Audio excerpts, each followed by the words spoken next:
দেশের ৩ জেলায় বিক্ষোভ করেছেন বিএনপির মনোনয়ন বঞ্চিতদের কর্মী সমর্থকরা। কাফনের কাপড় পরে মশাল মিছিল হয়েছে টেকনাফে, সংঘর্ষ হয়েছে গাইবান্ধা এবং কুমিল্লায়। ময়মনসিংহে পাল্টাপাল্টি ধাওয়ায় প্রাণ হারিয়েছেন একজন।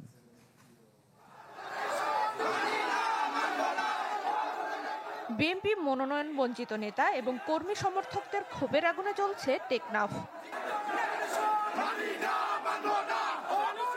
রোববার সন্ধ্যায় টেকনাফ পৌরসভা এলাকায় কাফনের কাপড় পরে মশাল মিছিল করেন তারা। পরে টায়ার জ্বালিয়ে অবরোধ করে উখিয়া টেকনাফ সড়ক।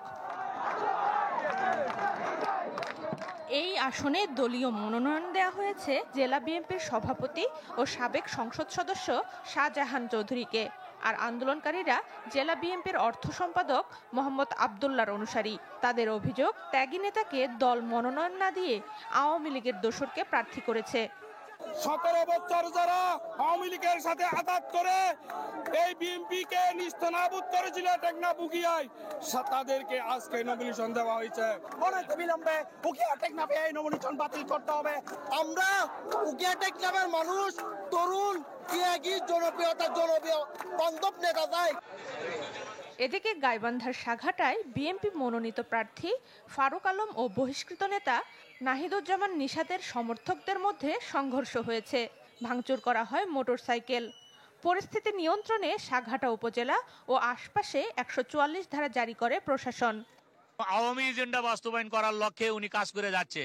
আমরা সাঘাটা, ফুলছড়ি বিএনপি কখনোই এটা মেনে নেব না। হামলা সহ আমাকেই বিভিন্ন ভাবে ভাসানোর চেষ্টা করা হচ্ছে বিভিন্ন পর্যায় থেকে। এছাড়া কুমিল্লার লাকসামে বিএনপির দুপক্ষের সংঘর্ষে আহত হয়েছেন বেশ কয়েকজন।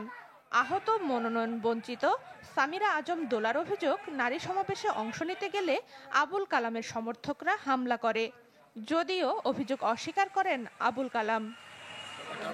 সানজিদা শান্তা, চ্যানেল 24।